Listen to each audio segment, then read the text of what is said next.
What's up, everybody? Yeah, we're gonna do this show before we get ready to fucking get out of here and go see that Cronenberg movie tonight. Yeah, we're gonna go see the David Cronenberg movie tonight but it's not. I don't know why, but they're only doing one showing a day, and it's like at 10 p.m. So, right.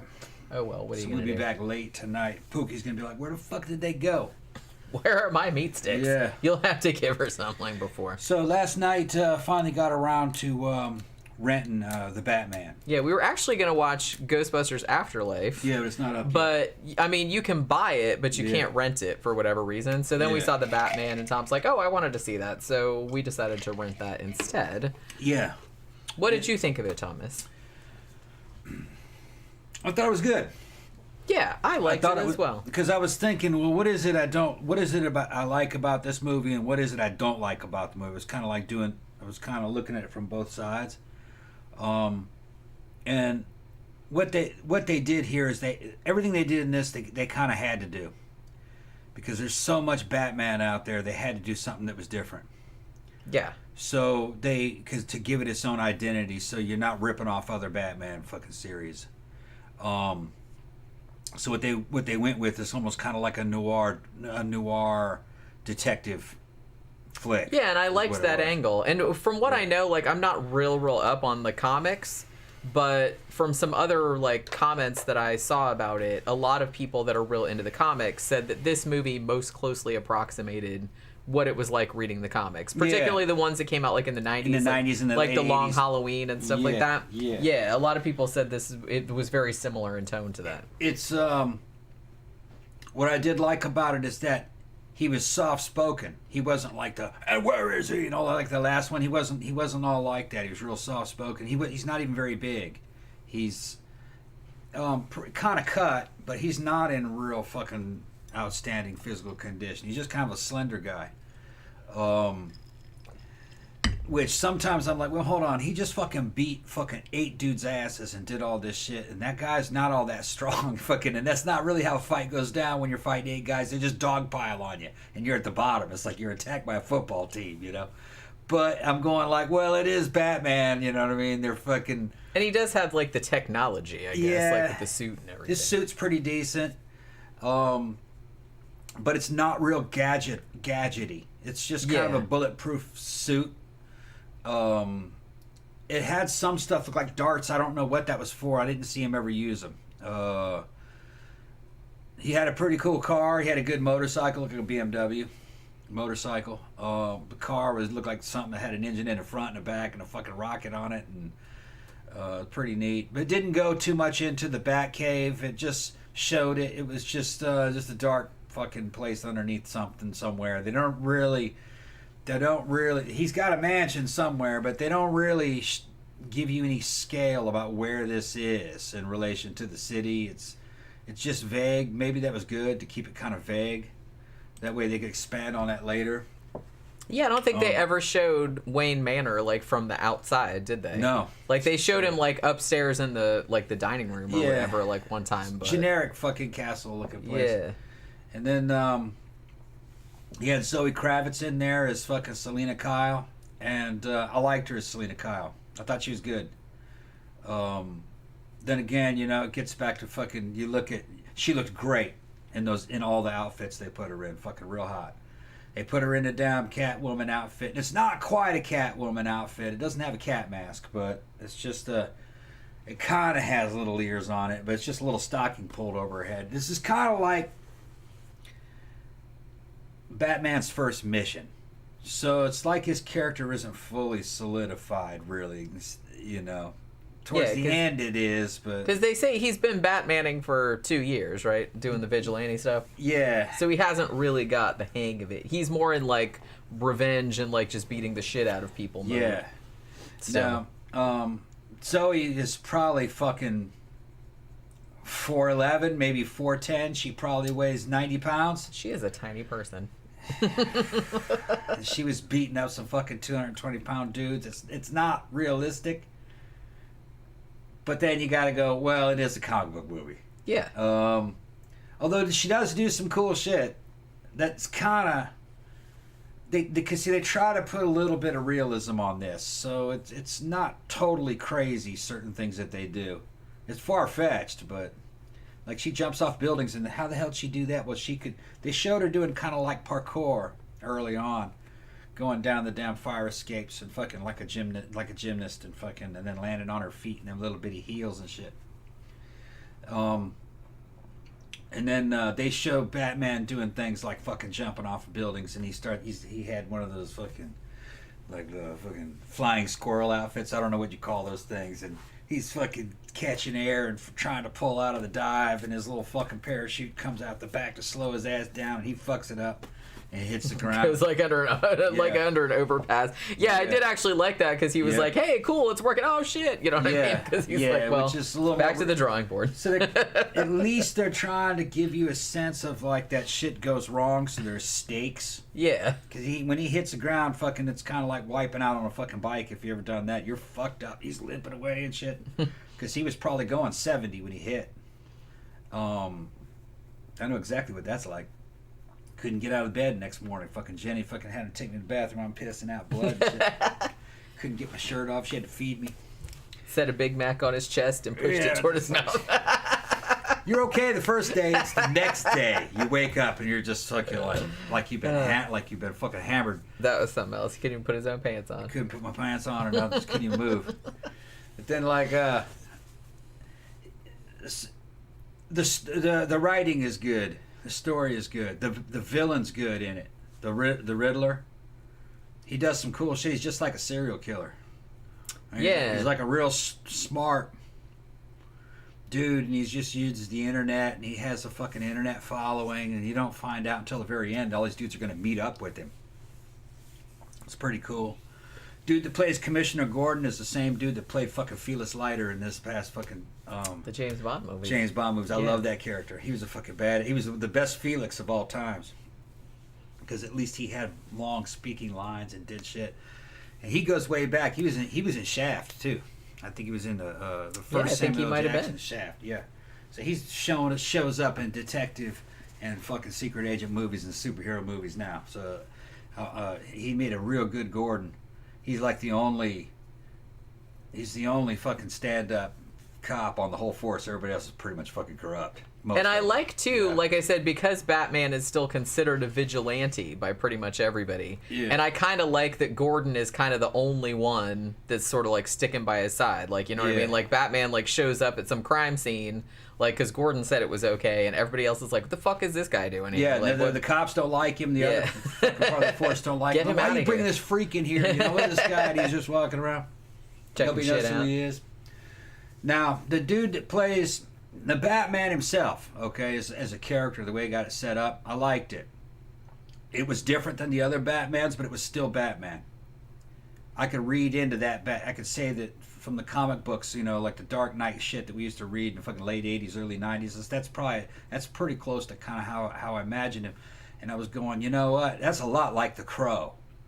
And he is a lot like the Crow. This movie looks a lot like the Crow. I mean, you know, the Crow was going back and like, you know, was like quite kind of a noir film too. Yeah, Crow 1, not the other Crows. Crow 1. That's what I'm talking about. It's like Crow 1. He's kind of goth. Kind of. And like before, you know, they'd have some of the old cheesy Batman. He'd put the fucking mask on. And then around his eye sockets, it was black. You know what I mean? Fucking, they didn't show the putting on makeup procedure. Like, oh well, he's a real man. He don't put on makeup. Yeah, well, fucking in the goth world, you got to put on that fucking makeup to get this fucking black. So I like the fact that they actually show. Yeah, he wears makeup. You know what's funny? His eye socket's blackened. I was watching Chris Stuckman's review of this movie, and that was another detail that he particularly liked. Oh, he did? He's like, I liked that. Yeah. He's like, in every other Batman movie, you know, he takes off his cowl and he doesn't have makeup on. He's like, even though you can kind of see it, like, under the mask. Yeah. But he's like, I like that they were that committed to, like, detail and realism that he had... When he takes the cowl off, he still has black makeup like all around his eyes. Yeah, his eye sockets are black. Yeah, because they would be. That's the only way you can get that look. Sure. Now, fucking the old television series from the '60s, he wasn't wearing any black makeup, and that didn't look too good. Yeah. It looks a lot better when the eye sockets are blackened out, so you just see eyes piercing out of fucking black fucking face. You know what I mean? With a little fucking white fucking bottom jaw. You know, just eyes. It looks good.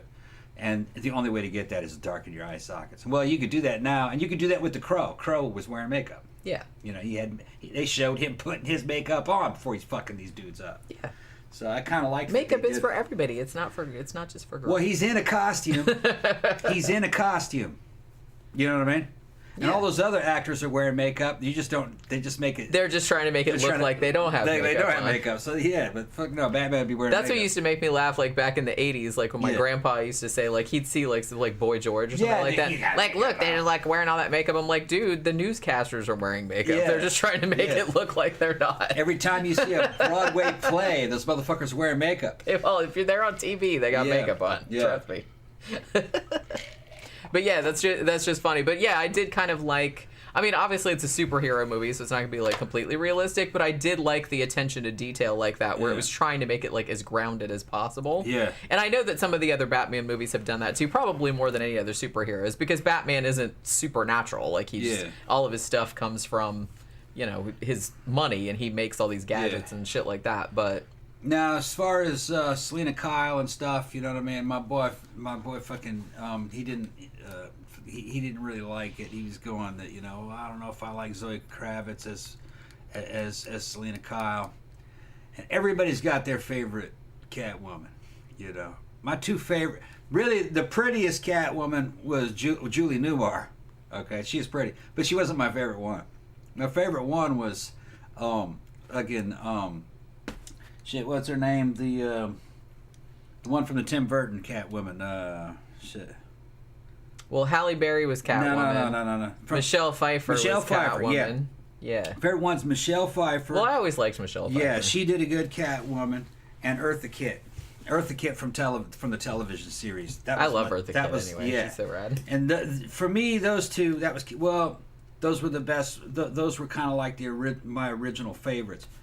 But you kind of combine those two, and Zoe Kravitz is kind of a combination of those two characters. You know what I mean? Fucking in the way they look. So, yeah, I thought she was good. She reminded me of Michelle Pfeiffer in some ways, and then she reminded me of Eartha Kitt in certain ways. So again, I liked that they made her kind of like more of a grounded character. Yeah. I mean, she works in the club. She works in the nightclub, and it's like she initially gets involved with Batman because her best friend and roommate. Yeah. Goes missing, and she suspects that the mob guys that are at the club that she works at like had something to do with it. So she gets involved in the. Turns out her dad is a gangster. Yeah, his Falcone is her dad.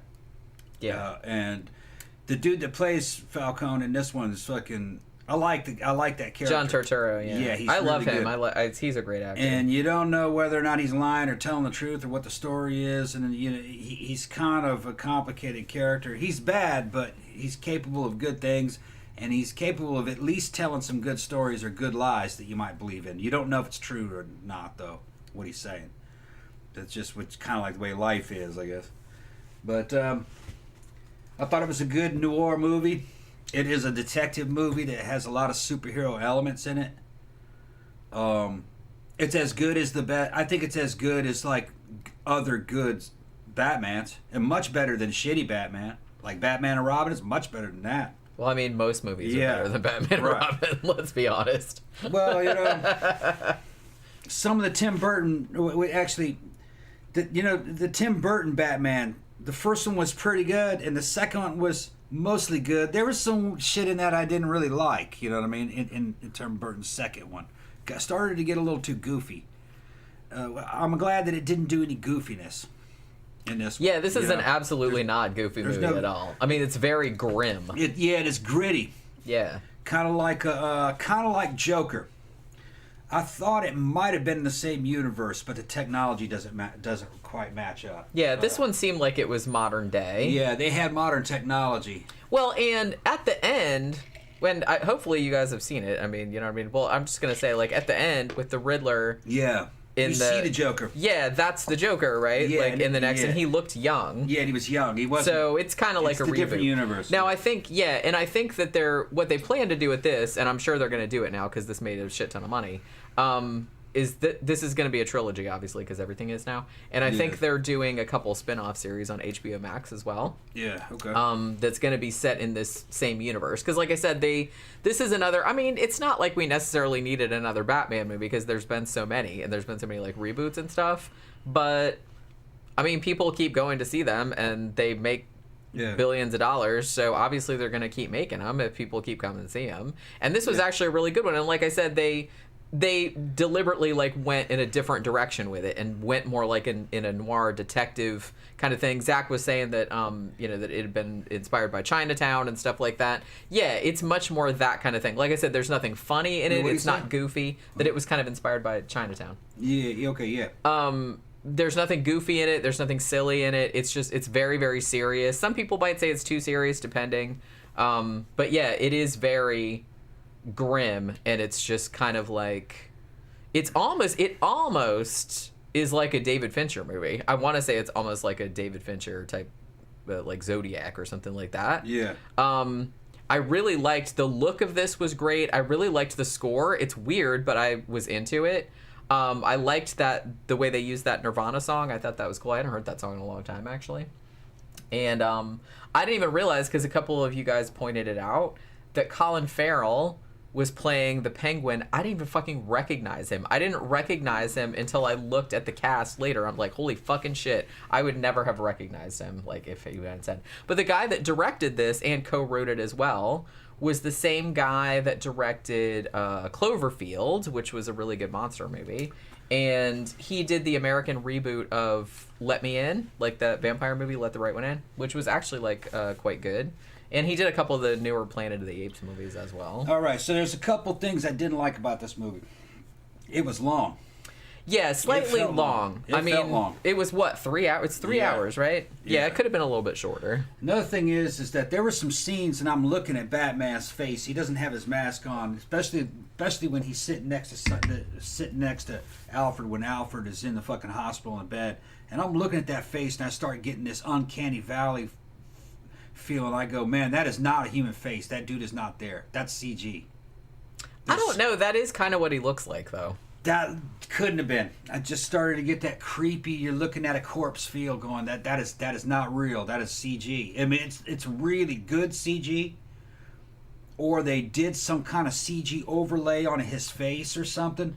There's some of those shots, I'm going like, no, that is not a living human being. That's fucking an image. I just got that feeling, I couldn't believe you couldn't see it. I mean, I see what you're talking about, but I mean, I've seen Robert Pattinson in other movies. Like, he was in The Lighthouse, you know that, right? Yeah. And he was in those terrible Twilight movies.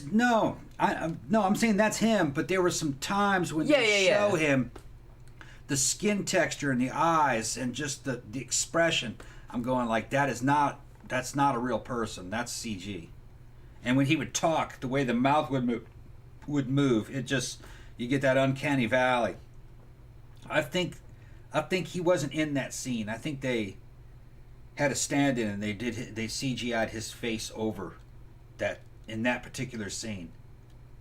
And there was another scene for a few seconds they showed him while he was he was doing something it wasn't through the whole movie. It was just a couple scenes. I saw it. Well, I guess it's a possibility, because I think I heard that this movie because I think Robert Pattinson got COVID at some point. So maybe they had to do some reshoots and he wasn't around to do it. Yeah, I think so. Or something. I think the director got COVID. There was some shit that just did not look right. I think I remember hearing that. Yeah. So I don't know. I don't know if that's explaining it. Or maybe it just looked weird because of the lighting. I'm not really sure. I'm pretty sure it was CG. And in that, especially the hospital scene, and there was another scene in the in the Batcave where he looked over his shoulder, he did something, and I go, no, human doesn't move that way. It looked too much like a cartoon image, you know what I mean? Like a video game. Yeah, I wonder if it was. I wonder why they did it in those particular. Just real good with fucking body language and facial expressions, and it's. I've never had a computer image ever fool me. I don't know why. I did. I mean, the thing about this movie, though, I really, really like. It's similar in tone to the Joker, I guess. That's why you were kind of saying that, because the Joker was also like real gritty and kind of grim and stuff. Similar tone to the Joker, bigger scale, more special effects, a lot more action in it.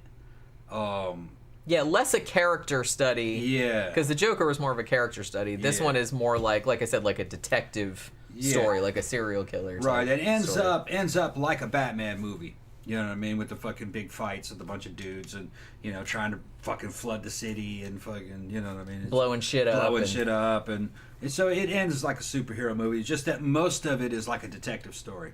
Which I like that. I like that. Yeah, well, that's closer to the old series that they had. You know what I mean? Finding clues, asking people, trying to figure out what the Riddler's talking about, missing clues and having to go back and get it. You know, that kind of shit. And also, all the supporting characters were basically involved in organized crime. So then dealing with them is kind of like a gangster movies. Yeah, because there was a lot of... I mean, I will say, like, the plot's kind of convoluted, but I didn't really find it all that hard to follow. I did think the movie was slightly long, but I think that's probably my only, like, major criticism. It could have been a little bit shorter, but other than that, I thought it was really good. And actually, visually, it was really, really nice to look at. Yeah. I really, really liked, like, the first shots, like, when all those thugs are in there, like, beating up that guy in the subway station, and, like, there's like shadows and you don't know, you just hear like the footsteps like coming for a really long time, and then Batman like very slowly like comes out of the darkness. I thought that was like really, really cool. Yeah, in the last big series, you know, Gotham had that look. It just looked like a fucking gothic version of New York, you know. Not this one. This one, it looks like Blade Runner from Harrison Ford's Blade Runner. It looks like that. Raining. Yeah, it seems like it's dark and raining like all the time. Bunch of signs everywhere, and it looks like L.A. from fucking Blade Runner. Even though I'm pretty sure they shot this in Chicago, and I think they shot some of it in the UK as well. Yeah. But yeah, that one scene in particular where all the cops are like closing in on the Riddler, and he's sitting in that diner. Yeah, it kind of looks like Blade Runner, but it also kind of looks like that Edward Hopper painting too. But yeah, so it looks like that. But yeah, it is very kind of like Blade Runner-y. Yeah. It is very dark. The whole thing's pretty dark, but I don't know. I just really liked the look of it. Like you said, it kind of reminded me of The Crow in a lot of ways, like the look of it. I really loved that one chase, and I think this was in the trailer, like where they did the chase scene, and then like the Batmobile like comes out of the fire, and then like the guy is like watching it from upside down, and then he sees like just the shadow of Batman like coming out of the fucking fire. Yeah, it's very much like Blade Runner, and you know the visual styling is like old Blade Runner and fucking the Crow. The movie's goth. It's goth. It is. It's goth as well. Yeah, Batman's a goth Batman. Yeah, he's even got emo hair. Emo hair. I'm gonna call it emo hair. It's just that's like something a goth dude has. It's just kind of like floppy. Yeah. Like floppy over one eye. Yeah. And he's very brooding. Yeah. Like I don't think he smiles like one single time in this movie. And Selena, when she's not in her cat burglar outfit, she just looks like some chick from a fucking goth club, a fetish girl. Yeah, she got those big old boots and big boots. She has some nice wigs and whatnot. Wigs and fucking corsets and stuff, and a lot of PVC. She's just like a fetish chick. So yeah, it's goth. It's a goth Batman. Is it as good as the last series? I'd say it's different. It's a different tone. Yeah, it's hard to compare them because it's really not. It's coming at it from a different angle. Yeah, which that's fine. It has potential to be as good as the other ones. But like I said, the tone's gonna be a little bit different. So far, I think it's on track. It's on track. It's got to be different. You cannot redo what you did before. So there's really no other place to go. And still have it Batman.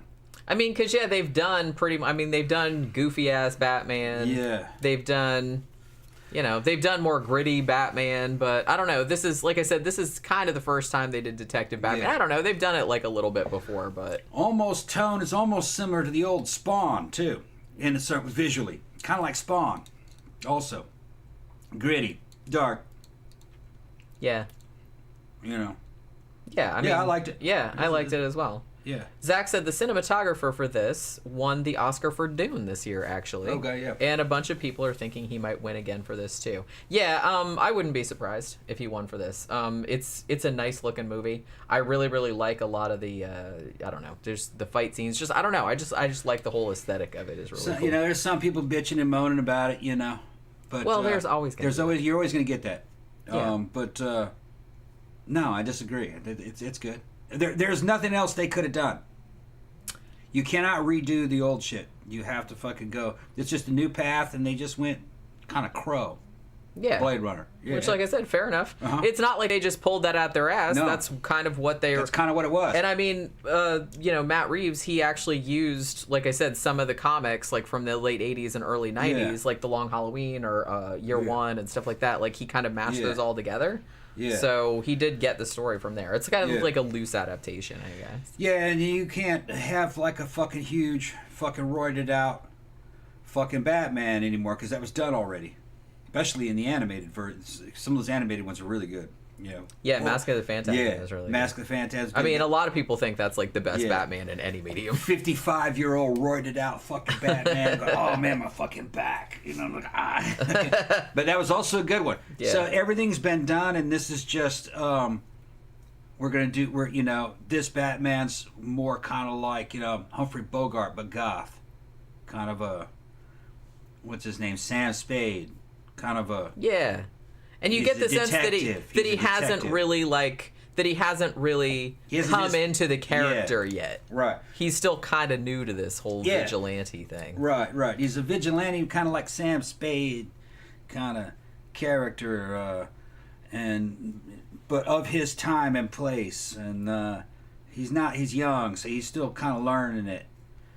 Kind of like James Bond Casino Royale, you know what I mean? His first mission. It's kind of like that. Yeah. I approve. It's good. Let's just see where it goes. But yeah, we'll see what because I'm sure they're gonna go ahead and make the trilogy. I give this episode 2 thumbs up. Let's see. let's see if the follow up is as good. It should be.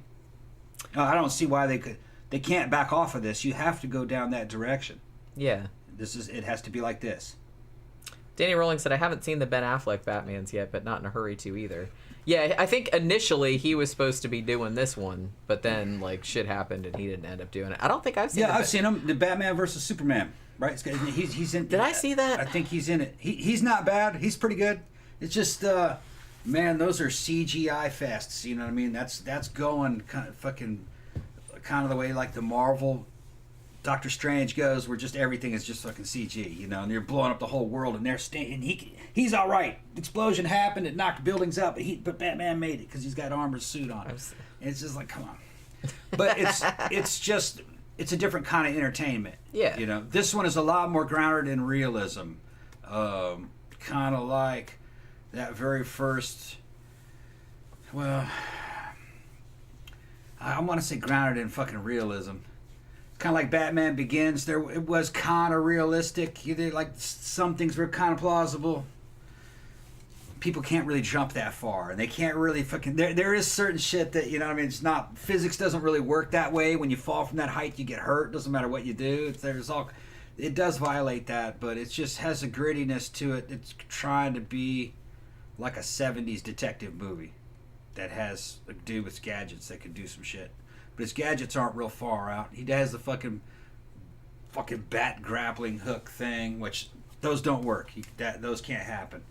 Mythbusters fucking tried like hell to get something like that to work, and they showed you the problems. And they were disappointed. Yeah, they showed you the problems with things like that. Things like that can't work, or they'd be everywhere. His little fucking boomerang or batarang, he pulled it off his chest, but he just did it to cut a wire. I don't think he ever threw it. Yeah, I don't think he did either. No.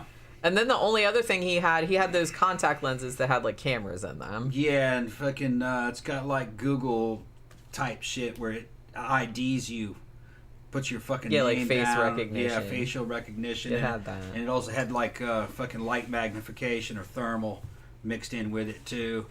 And he put them on Catwoman and sent her out on a mission. He could see what she was seeing, and they could talk to each other. It was a pretty cool trick.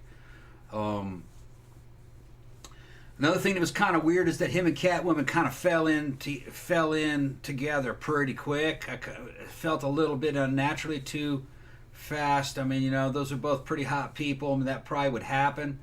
But it just didn't seem like there was any tension in the beginning. Next thing you know, he's flirting with her just right off the bat. But then again, he's not a cop. He's a vigilante, so he can kind of do what he wants. And but he was getting involved pretty early with a girl he knew was a criminal.